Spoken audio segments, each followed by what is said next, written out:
Entonces, de Señor. repente, el gobierno, a través de Iguacel, dijo, hay que poner 10.000 millones de pesos, 90 pesos cada argentino, para restituirle a las empresas que con el dólar a 20 y ahora el dólar a 40 necesitan recuperar parte de la inversión o de la ganancia o de lo que sea. Y aquí se establece la gran discusión si el Estado tiene que seguir siendo... Primero quiero un dato particular. Cristina Fernández de Kirchner, hablando pestes de esta decisión. Ah, sí. Cuando ella fue la impulsora de los subsidios para el gas, para la electricidad, gastamos cientos de miles de millones de emisión que terminó en un déficit fiscal realmente impresionante. Yo digo, hay que tener autoridad moral. Un solito en el cielo hoy a través de los Hay tweets, que ¿no? tener autoridad moral y hay que ser caradura para decir una cosa de esa naturaleza. ¿Cómo se va a hacer cargo el Estado de pagar eso? Claro, Es no, todos pero si la nosotros. historia reciente la está condenando. Sí, es increíble. Yo a Bueno, veces parece que vienen en otro país. Sí, pero vamos al tema este. Vamos. Y hemos invitado dos especialistas, en este caso, para poder hablar sobre el tema, el doctor Jorge Gentile y Raúl Loco, que fue exsecretario de Energía. ¿Cómo les va? Bienvenidos. ¿Cómo le va? Bueno, perdón. No, dale. No, primero, estamos a horas de que el gobierno ha dado marcha atrás. En realidad, la convocatoria de ustedes era cuando estaba en plena situación de que se seguía adelante desde el punto de vista inclusive judicial. Primero queremos conocer, doctor Gentile, si lo que pretendía el gobierno, que haya dado marcha atrás, para ustedes era legal, ilegal, inconstitucional. Mire, yo, para ser muy simple y muy breve, le voy a decir, en el año 1992 se dictó la ley 2476, época de Menem. Que es la que argumenta el gobierno. El que argumenta el gobierno, y el decreto reglamentario 1738, en el artículo 42, dice lo siguiente: la revisión global del método empleado para el cálculo de las tarifas nunca podrá tener efectos retroactivos ni ajuste compensatorio. Cosa juzgada. A eso dice tal cual el artículo 42 del decreto 1738. Exactamente. Y si quiere más, ¿no es cierto?, le voy a decir lo que dice el Código Civil, ¿no es cierto? El artículo 880 dice que el pago extingue el crédito y lo libera. O sea, si yo pagué, ¿no es cierto?, el servicio, ¿no es cierto?, que es el del gas, ¿no es cierto?, no me pueden ajustar posteriormente. ¿Se da cuenta? Además, la boleta tampoco decía, ¿no es cierto?, pago cuenta, ¿no? Claro. Decía que estoy pagando todo. ¿Se da cuenta? En consecuencia, del punto de vista jurídico, es una barbaridad. Del punto de vista jurídico es una barbaridad. Raúl, ¿cómo interpretás esto vos? No, primero que yo no soy abogado. O sea, No que la importa. opinión del del punto- abogado para Vos has sido mí. el secretario de Energía, Eh, sabés cómo se maneja esto. Primero, el método no es novedoso, el doctor lo dijo claramente, tiene más de 30 años, lo aplicó Menem, lo aplicó de la Rúa, lo aplicó Cristina. Pero Cristina casi no lo aplicó. ¿Cómo que no? ¿Se acuerdan cuando renunciaba debido, que hoy acaban de condenarlo, a los subsidios voluntariamente? O sea, lo que pasa que las marchas y contramarchas no son de ahora, son de hace mucho tiempo. Lo aplicaron y después dieron marcha atrás, ¿está claro? Así fue como nos fue a los argentinos. Yo lo único que quiero destacar que esto es simplemente un método de ajustes donde hay tres componentes de la factura de gas, uno muy importante que es el gas que se produce y se inyecta al gasoducto, otro que es un plus por el transporte y otro por la distribución, ¿sí? ¿Es igual que la electricidad esto? ¿Sería igual transporte, distribución y generación? ¿Sería lo mismo? No, generación no. Estamos hablando de gas No, exclusivamente. ya sé, pero digo, puede ser un parangón con lo que se habla de la energía eléctrica. La generación, la distribución, el transporte y la distribución. Es similar, no es lo mismo, son dos cosas distintas. Bien. O sea, los electrones no se sabe dónde van, vienen, el gas se Bien. sabe dónde... Bueno, pero es similar, digamos. Básicamente... ¿qué dice la ley, el Energas, que es un instituto que también está funcionando desde hace 30 años? Que estos tres elementos, solamente como están controlados por el Estado, se puede efectuar los ajustes correspondientes de acuerdo a cómo anda la economía en general, cada 6 meses. Y fija una fecha absolutamente categórica. El 1 de abril y el 30 de octubre. O sea, son los únicos periodos donde se puede modificar el precio del gas para los consumidores. A raíz de eso, ¿qué dicen? Es más o menos, lo voy a hacer breve, es más o menos cuando usted pacta un alquiler y le dicen, por 2 años yo le voy a cobrar 100 pesos, pero para los próximos 2 años yo voy a tener en cuenta qué pasó en los años anteriores que yo le alquilé, o sea, cuál fue la inflación, cuál fue el valor del dólar, cuál fue el costo de los salarios, etcétera, etcétera. En base a esto considero que a partir de hoy en vez de 100 le tengo que cobrar 120. Ajá. Entonces, simplemente lo que fija la ley, que expresó el doctor recién, y más una serie de resoluciones, una metodología de ajuste que nos puede gustar o no nos puede gustar, que dice lo siguiente: en base a las audiencias públicas, en base a todo lo que presentaron las empresas, la revisión tarifaria y demás, lo que no se pudo cobrar en estos 6 meses, porque está regulado el precio, lo voy a cobrar en los próximos 6 meses. El gobierno lo que hizo con esto fue lo siguiente: como el impacto del dólar, porque le quiero recordar que desde abril a octubre prácticamente el dólar, la inflación, los precios mayoristas en este país aumentaron un 100% o más. Sí, claro. Dijo lo siguiente: de la diferencia acumulada en el valor del gas, que llega aproximadamente, este es un cálculo, a 20.000 millones de pesos, 10.000 millones de pesos los negociamos con las empresas que no se la pagan. O sea, todos los productores de gas que no cobraron 10.000 millones de pesos lo tienen que mandar a pérdida. El 50% teórico de 10.000 millones de pesos se lo vamos a cobrar por el famoso pass-through, que es el pasarle las consecuencias económicas en general del país a los consumidores. ¿Cómo en vez de pagar la tarifa plena durante los próximos 6 meses, se lo vamos a prorratear en 24 meses? Esto es lo que sucedió. Lo que pasa es que no está bien explicado. Es muy simple. Si hubieran aplicado las reglas del juego tal como, y yo no abro juicio en esto porque no soy quien, si se hubieran aplicado estrictamente lo que dice la ley, los 20.000 millones de pesos más la inflación mayorista, más la suba de costos, se tendría que haber traducido en el valor final de la tarifa por los próximos 6 meses de gas.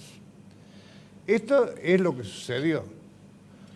Más allá de que nos guste o no nos guste, yo creo que a nadie... ¿Usted cree que se ajusta a lo legal eso? Yo creo que estrictamente es legal. Si no nos gusta, tenemos que cambiar la ley. Y, por supuesto, para eso está la justicia, que espero que más allá de esta modificación o de esta marcha atrás, o no sé cómo llamarla del gobierno, se expida rápidamente, porque si no, volvemos de nuevo a judicializar en Argentina decisiones administrativas y eso es muy peligroso. Está judicializado, Marijuán le pidió por abuso de autoridad a Iguacel. Por eso yo vuelvo a insistir, no soy quien, yo trato de explicar de la mejor manera posible cómo administrativamente funcionó esto. ¿Cómo lo comunicaron? Bueno, yo intento clarificar cuál fue la posición en este tema. Uno no puede juzgar si está bien o está mal, o sea, pero si ustedes me dicen, ahora lo va a pagar el Estado, para mí el Estado no es una entelequia. El Estado son ustedes, el doctor, yo. Sí. O sea, y acá se produce de vuelta una gran injusticia que más del 40% de la población argentina no tiene gas natural por redes. Claro. Entonces, cuando yo digo que a mí le van a dar un subsidio, lo van a meter en el presupuesto, yo quisiera saber de dónde va a salir esa plata, porque si no somos todos Gardel. Es muy fácil con la plata mía, con la plata de los ciudadanos, que siempre nos llenamos la boca de que queremos proteger, van a de vuelta a subsidiarnos a todos los que tenemos gas. Ahora, doctor... Me parece una injusticia, ¿no? Doctor Gentile, digo, escuchando lo que cuenta Raúl, cómo está hecho el esquema no sé, parece que nos sentamos con el defensor, o sea, con el diablo y no con no con alguien que nos va a defender a nosotros cuando hacen un convenio o un contrato. Bueno, lamentablemente hay mucha improvisación en el gobierno porque no hay políticos, gente preparada, ¿no es cierto?, para la política, a lo mejor con muchos antecedentes empresariales, etcétera. Pero acá, porque usted me ha hecho una sola pregunta, ahora ha surgido otra pregunta más. ¿Quién hizo la negociación? Porque la negociación está muy bien lo que dice él, ¿no es cierto? En realidad se combinó con las empresas productoras de que ellas iban a absorber la mitad, ¿no es cierto? Pero la otra mitad lo iba a absorber alguien que no firmaba el contrato, el convenio, claro, que son los usuarios. Claro. ¿Se da cuenta? Ellos, o sea, está bien, o sea, después usted para adelante puede hacer, digamos, actualizar, ¿no es cierto?, el sueldo. Acá estamos hablando de una torpeza que se ha cometido en la negociación y al dictar la resolución esta número 20, que es la que estamos discutiendo. ¿Se da cuenta? Incluso le voy a decir una cosa, esto de los 90 en 2 años no es lo más importante del aumento del... No, claro, claro. Porque estamos discutiendo una cosa. ¿Y por qué estamos discutiendo esto? Y vuelvo a lo que usted dijo al principio. Porque estamos en campaña electoral. Oiga, acá lo que interesa no es resolver el problema ni de la gente, ¿no es cierto?, ni el problema fiscal del Estado, ni arreglar el tema del presupuesto. Acá estamos discutiendo la campaña electoral del año que viene. Y nosotros no vamos a salir de este incendio, ¿no es cierto?, si estamos discutiendo, ¿no es cierto?, lo del año que viene. Entonces yo creo que lo que hace falta en este momento en la Argentina, y quizás el presupuesto podría ser un buen pretexto, ¿no es cierto?, es que nos pongamos todos de acuerdo y digamos, todos perdamos un poquito, ¿no es cierto?, pero apaguemos el incendio, ¿no es cierto?, y después vamos a discutir lo del año que viene, ¿se da cuenta? Entonces yo creo que políticamente lo que habría que haber hecho es eso, ¿se da cuenta? Y este es una cola del problema, nada más. Pero hay que tratar de resolver el problema de fondo y tratar de unirse, porque escúcheme una cosa, usted es el más opositor de todo. ¿Qué va a recibir cuando gane la elección el año que viene? ¿Se da cuenta? ¿Cuál es el negocio de no querer apagar el incendio ahora y de querer, digamos, hacer que el incendio sea más fuerte? Ninguno. ¿Se da cuenta? Entonces, pongámonos de acuerdo como se solucionan todos los problemas políticos, ¿no es cierto? Poniéndose de acuerdo. Doctor, le quiero hacer una pregunta, porque lo charlábamos fuera de cámara. Y hablaba usted de Bolsonaro con respecto a Brasil. Dice, nosotros no tenemos nuestro propio Bolsonaro, que es Elisa Carrió. Bueno, en realidad lo más parecido, más allá de las diferencias intelectuales, ¿no es cierto? Yo la conozco personalmente, ella es profesora de Derecho Constitucional igual que yo, ¿no es cierto? Es una persona... Pero en realidad, digamos, de lo que se trata hoy en el mundo, no solamente en Brasil, ha pasado en Italia, ha pasado en Hungría, ha pasado en Estados Unidos, nada menos, ¿no es cierto?, que aparece un outsider, ¿no es cierto?, que de golpe, ¿no es cierto?, toca, ¿no es cierto?, puntos clave de las necesidades de la gente, ¿no es cierto? Y más allá de las cosas de más que diga, como ha dicho la Carrió, que se cae el presidente, ¿no es cierto?, más allá de lo que diga Bolsonaro, ¿no es cierto?, de que los homosexuales o en fin, la discriminación y todo ese tipo de cosas, lo que le interesa a la gente es la seguridad, ¿no es cierto?, le interesa a la gente que no haya corrupción, ¿no es cierto? Y bueno, oiga... no sé si en algún momento la Carrió dijera, voy a ser candidato a presidente. Yo no soy partidario de ella, sé que es una persona que no es para el Poder Ejecutivo, pero bueno, si se decidiera, ¿no es cierto? Bueno, si no es ella, puede quedar materializado en otro que aparezca con No ese... conozco otro Bolsonaro parecido para la Argentina, ¿cierto? Raúl, ¿cómo termina esto? Es un final abierto. Porque usted lo dijo perfecto en la introducción, nos rifamos siempre en Argentina todo. O sea, en un momento determinado, el gobierno de turno, la redundancia, los dos Kirchner, decidieron que el gas debía ser gratis, la energía eléctrica, bla, bla. Eso le costó en un solo año a Argentina 15.000 millones de dólares, en un solo año. Hasta un barco se perdió por ahí, sí, con gas que nadie sabe dónde está. ¿Sí? Entonces, como yo soy optimista por naturaleza, lo que uno no debería repetir la historia. Porque acá me dicen, las empresas... No, a ver, las empresas no son malas ni buenas. El problema es que está regulado.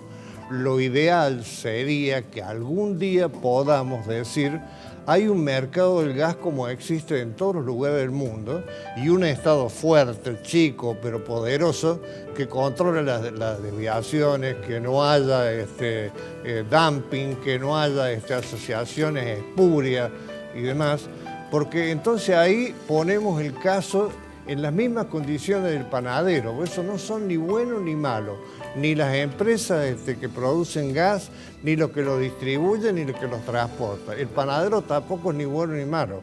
El panadero tiene una ventaja sobre las empresas.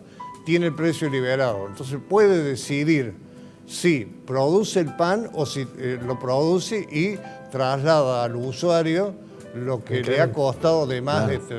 Estas empresas no, por eso se arma el problema. Porque vuelvo a insistirle, para bien o para mal, y tenemos que respetar de una vez por todas las argentinos. Para eso están las leyes, están las formas de actualización y demás. Entonces, en todo caso, cambiemos la ley, cambiemos las disposiciones. Pero el panadero dice: transfiero el aumento, y lo hace ya. O puede decidir de salir de eso y producir agua mineral porque no le conviene. No sé si es lo ideal.